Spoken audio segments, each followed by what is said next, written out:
Sometimes it's okay to show the vulnerability, but to most men, they never do that. They want to show the strength, like they want to show that they can without showing that they are vulnerable.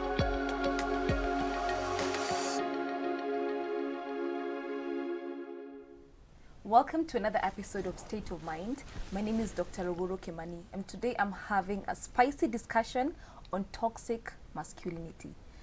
I know you definitely want to join us on social media. You can do so on Facebook, Twitter, and YouTube on Switch TV Kenya, and Instagram on Switch TV KE.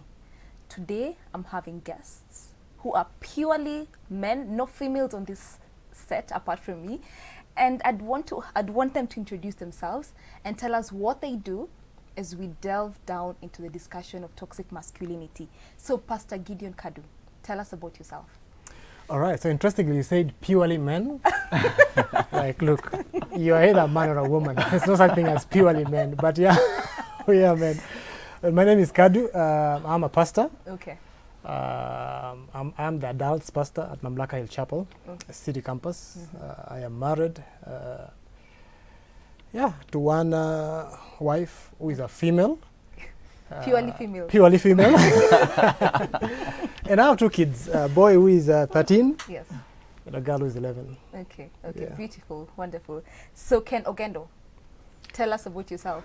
Yeah, good morning once again.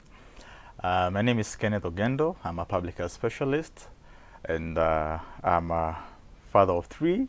One is 8, the other one is 7, and the other one is turning 5. Okay. I am a husband of one wife, Okay. pure. Yeah, and happy to be on your show. Yes. Looking forward to this discussion. Okay, thank you all for getting the call and coming to join us for this discussion, and I'm sure it's going to be exciting and interesting. So before we delve into hearing what they know and what they're going to tell us about toxic masculinity, let's hear what people on the street think and know about it. Toxic masculinity is where men we feel like we are the dominant creatures around, because either way, when you look at the tyranny of creation, a man is like a god. Ni ile state ya wanaume kukuwa hawako willing to show their feelings despite how what level they are in, hawako ready to show out their feelings. They believe that a man nafa uzifungie huko ndani.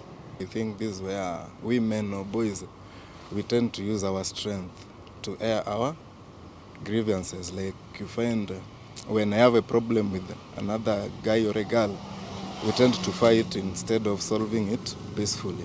When a man is being controlling and, I don't know, kind of manipulative in a way that undermines the lady or the person, like when you portray the toxicity towards. Masculinity, I think, is the notion that has been brought about by the feminist culture.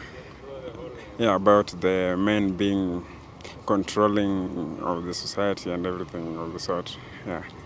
So to me, I think it's just an idea, a feminist idea. I don't believe in something like toxic masculinity. Okay, so we had to hear what people on the street said about toxic masculinity, and now we have the experts who will tell us their opinions in regards to the video and what they think about it. Is it wrong? Is it not right? So Gideon, tell us what they said about men being a god, men being strong. What do you say about it? Look, so I guess. So let me just say, first of all, if we're going to talk about toxic masculinity, we need to sort of know what it is. Yes. And I would simply say, based on what they're saying, that these would be negative stereotypes about what it means to be a man. Like, you know, a man is a god. Yes. And so if I'm a god, I need to be worshipped. A man is, you know, the alpha male around and stuff like that. Again, I think we need to define what a man is. Yes. And I like telling people that, look, the maker of the phone or the maker of your tab is the one who gives meaning and definition to that tab you're holding. All right, and so we can't define a man Yes. apart from God.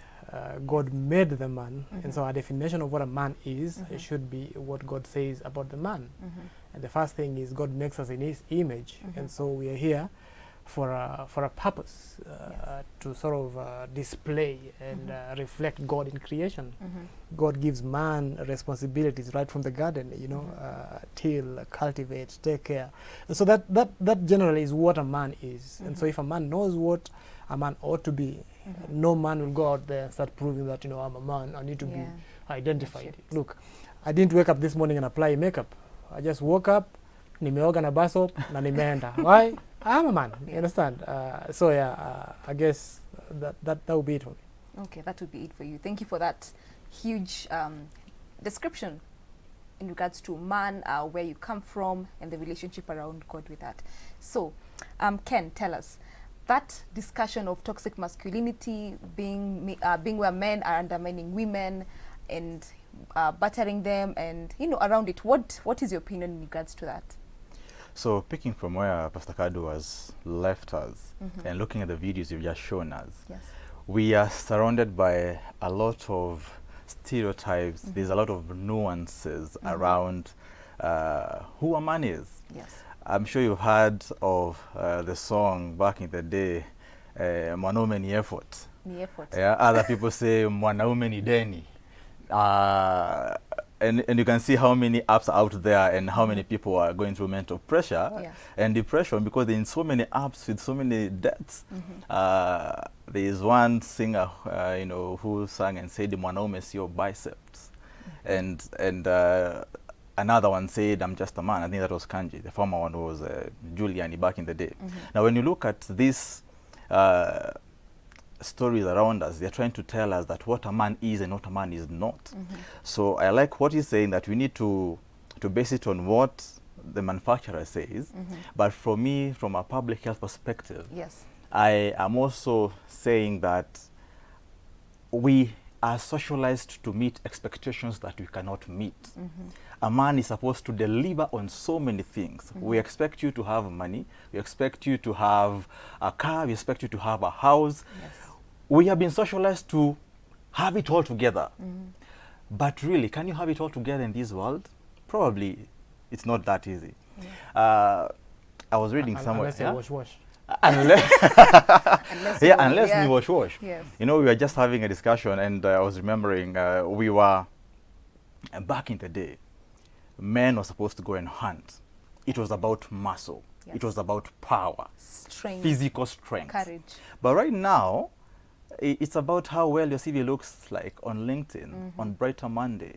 It's about the social skills, the soft skills, and not the very hard skills. And nobody has prepared as men to handle these new changes in the world. And that's why we are in what I would call identity crisis, leading us to mental health issues. Okay, that's beautiful. That's wholesome, and it wraps up a lot of what, you know, we've discussed. So, Pastor Kadu, we've talked about gender roles from Ken here. Oh, men should have money. What is your version of a household? 50-50. Do you believe people should share financial implications 50-50? Household implications, you do washing today, I do washing tomorrow, I do the cleaning, you wash the dishes. What's your opinion in regards to gender roles? Well, again, it goes back to marriage. Yes. Look, I am a pastor, so a lot of my thinking is derived out of the scriptures. When two people are married, the Bible says they're one. You become one. And so would there be role distinctions if you're one? You know, I don't think that would be the case. We hear cases of people saying, "Look, I'm a man. I can't do the dishes because that is a feminine role." Yes. But hey, you both went to work. Yes. And probably even your wife could be earning more than you. You know, but even if she wasn't, you've been both at work from 8 to 5. You come back. You wanna put your feet up on the recliner and let this lady slave for you, I mean, that is just plain insensitive. I don't even think it is love. Yes. And so for me, look, a real man Yes. will not struggle with things like gender roles. You Mhm. will see where there is a gap and you will help. Okay. Personally, I don't mind cooking. I don't mind washing the dishes. I don't mind washing my clothes, Yes. throwing them in the washer, Mhm. you know. And so, yeah, for me, if you're one, this topic shouldn't even arise. Should not be discussed at Yeah. all. And money, you have not mentioned money. Let's hear money. Money in the house. Is it 50-50 or do you buy the big things? She takes care of the groceries, ideally, because we're having a very green area. And people are fighting about money. People are getting divorced about money. People are getting battered in regards to money. So let's hear from Ken. Yes, so back to the story and the example we began. We were hunters, gatherers. Yes. The lady was supposed to wait for me to bring the gazelle, and she would be cooking and washing the babies and fix food for me. That's what our forefathers did. But right now, we're all hunting through, looking for jobs, and hence, we are not all on permanent and pensionable like our parents right now in our generation. So you find you could be bringing a gazelle, but your wife is bringing an elephant. So if people are not discussing this before marriage begins, Yes. you need to put the rules. Like for me, this is what I do with my wife. We agreed when we got married, there's nothing about Ken's money and her money. It is our money. And when people agree from that philosophical standpoint, that this is how we should run our marriage, Yes. with these economic issues happening right now, the dollar is going high going right high. now. It is. We have a lot of economic turmoil, locally, regionally, and globally. Yeah. So we have to prepare our children for the same eventualities. So we should not be telling, like I have a daughter, I should not tell her that you should go and only marry a man who has got a lot of money, but really look for a man who has character, not necessarily carrots. So we need to see That's how a good one. how we are preparing the younger generation, because for us, the reason we're having a lot of divorce cases right now is because nobody prepared the Kenyan boy, the African boy, for an empowered woman. For the longest time, women were not going to school as much. But right now, women have gone to school. Men are dating ladies who have gone to school. Yes. Our generation, all of us in the studio, I want to believe the father and the mother, probably your dad was making more than your mom. Chances are, a large extent. And now, you and the one you're dating, you're all saying, ukona degree. So we are dating in campus. You finish school, then you get married. Yes. But now you are going to employ the mental model that you've seen for the 25, 27 years that you saw in your household is the one you want to bring to your household. Yes. But the template that our parents worked with is not the same one right now. Yeah, And that's why we are, it's like putting old wine into new wineskins. It's going to break. That's why you have divorce. So we need, and I like that the church is coming up. There are many initiatives out there that need to teach the young men and women that, hey, it's not about money. Have your money together and budget together. It's not about nalipanga rent na wewe unalipa groceries. Yeah. So Just do we need everything mentorship together. from a young age. Okay. Yeah. Okay. So at this point, we'd like to go on a break. I know the discussion is getting heated. We're getting excited, and we're also educating our viewers from home. So at this point, I'd like to introduce a video that gives us more information in regards to this topic. It's something that was there from the start. Like, it has just changed during this century. Like, it's a scam. This thing has not been there. Imeanza tu hii miaka ya 1990s huko nyuma. The things were going on the way they are supposed to go. Lakini hapa mbele hapa vijana mlipoanza kujifanya sasa mmejua mambo, ndio mambo imeharibika. I think it's been around for a while. Like it's come to limelight right now because people are becoming more aware of the things happening around them. But it was there from before. There hasn't been anything like toxic masculinity. Maybe oppression against women, which I won't call toxic. I'll just call it oppression. That's the rightful name, but not toxic masculinity. Yeah. Sometimes it's okay to show the vulnerability, but to most men, they never do that. They want to show the strength, like they want to show that they can without showing that they are vulnerable. If you read the history of our forefathers and most of us, when you make the old guys in the society, utaonyesha that men never used to show their emotions. Just don't lose control of your masculinity in the process, but if it's too much, you're allowed to be vulnerable. Although it's not too, like, you can't show vulnerability to everyone. When you're going to show your vulnerability, make sure it's around people whom you trust. Not everyone need to know what you're vulnerable against. I think men, we are built for the fight, we are built for the competition. So sometimes I think as a man, it's not right to show how vulnerable you are. Okay, now we've heard what people on the street had to say about toxic masculinity. But before we have our guests react to the video, let's go on a break.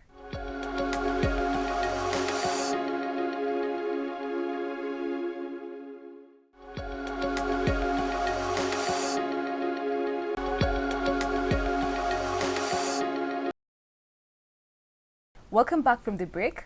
I know you're still there with us on social media, so let's continue engaging, giving us your opinions and also asking questions on Facebook, Twitter and YouTube, Switch TV Kenya, and Instagram, Switch TV KE. So back to you, gentlemen.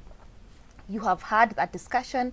So Pastor Gideon, tell us, when do you think toxic masculinity started? This whole topic is getting me fired up. When do you think it actually started? Is it new? Well, I think people are, because the word toxic has become has become a buzzword of late. You almost get the notion that it's a new thing, but it's not. I mean, it's always been there. Yes. Because initially,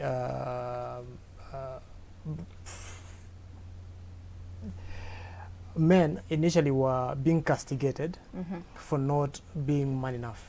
Yes. All right. Where, look, going back to traditional roles, if a man was a provider, but you want to sit around not providing, if the man was the protector, and you know, you're not protecting your homestead because maybe you're a drunk and stuff like that. Yes. There was a movement that saw women basically take over because men were sleeping on the job. Okay. Yes. Now back then, toxic masculinity was actually the man not being man enough, right? And I think then you know, enters the feminine movement, and then now there is a reaction to that, where the man is saying, look, tumekaliwa. But part of the reason why they were kaliwad was because they slept on the job. Okay, and now they realize, Allah, what's going on? But now we're being sat on, and so now there's this reaction, and so it's not a new thing. It's always been there. You know, human beings have this tendency to abuse anything and everything. You're given good stuff, you abuse it. God gave us a good structure of what life looked like, but somehow men manage to just ruin it and abuse it. So I don't think it's a new thing. It's been there. At the center of toxic masculinity is a three-letter word called sin. Goes right back to the Garden of Eden. Okay.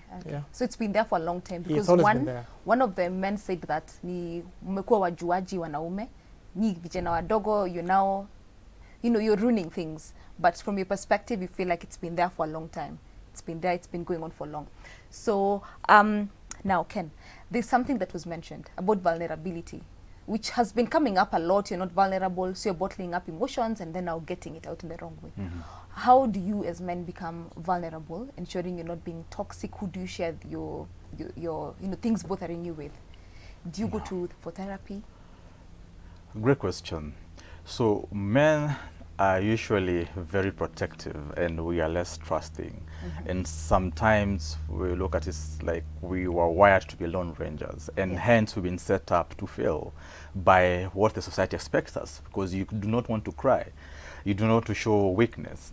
But that's toxic masculinity. Real men stand up and say, hey guys, I am going through this mess at work, or this mess in my marriage, or this mess in whatever circumstance you're in, and you get to share. And that's why many men are going through suicide. If you look at the suicide statistics in this country and many others, you find 3/4 of the suicide cases are by men.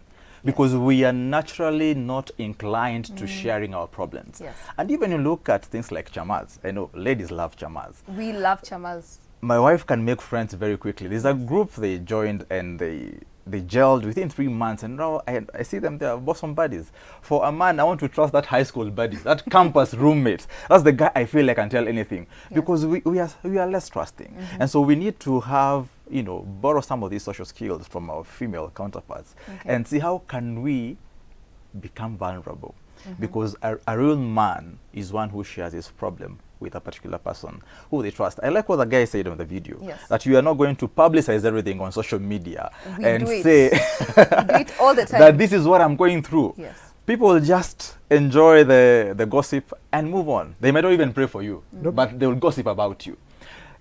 And I couldn't agree more by saying that a man needs a band of brothers to die with, a woman to die for. Someone you can share with. Personally, I have a few friends who I talk to when things are thick. And we're also trying to get out of that reactive notion. We're trying to be more proactive, you know, meet every other week or every other month and just share over a cup of tea and, you know, tell us how is work, how is marriage, how is everything. Are you still on your purpose? Because again, we don't talk about purpose. A man is about purpose. A man is not about toys, cars, and clothes, and shoes, and all that. If you get them, so what? It's okay. It's about legacy. So we are not having someone to keep us accountable. Because when you talk of vulnerability, then the issue of accountability then steps in. Who keeps me accountable that I'm not cheating on my wife? I'm not watching porn. I am not doing those funny behaviors. You need. And then you don't need many people. And there's this guy I listened to called T.D. Jakes. And he said in a lifetime, a man, if you have more than 3 friends in a lifetime who are authentic, then you are blessed. So don't look for a crowd. Don't look for 10 and I have 15 best friends. You just need 2 or 3. And when we say authenticity, Dr. Kimani, authenticity here means that this friend, even when you're sacked, they'll hang out with you. Even when you're in the jail, they'll come and be with you. So we need such friends. And hence we're investing a lot of time chasing material, chasing wealth, and not investing in friends. Invest in a few friends. One or 2. Friends, confide in them, and they'll keep you sober and keep you sane. Okay, thank you. Thank you for that, Ken. So, Pastor Gideon, you know, we are trying to prune these grown-up men who have become toxic, who are behaving badly. So what is the role of men in parenting? What are you? I know you've all said you're married, you have children. What is your role in bringing up your children to ensure that they don't become toxic men? Well, I think the first thing is ensuring that we ourselves are not toxic, that we don't buy into these negative stereotypes about men, because I mean, kids see more than they hear.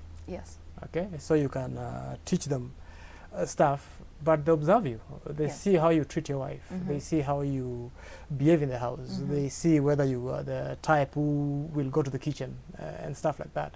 And so I think we just need to model, you know, what it means to be a man, an authentic, true, godly man who doesn't need to prove that he's a man.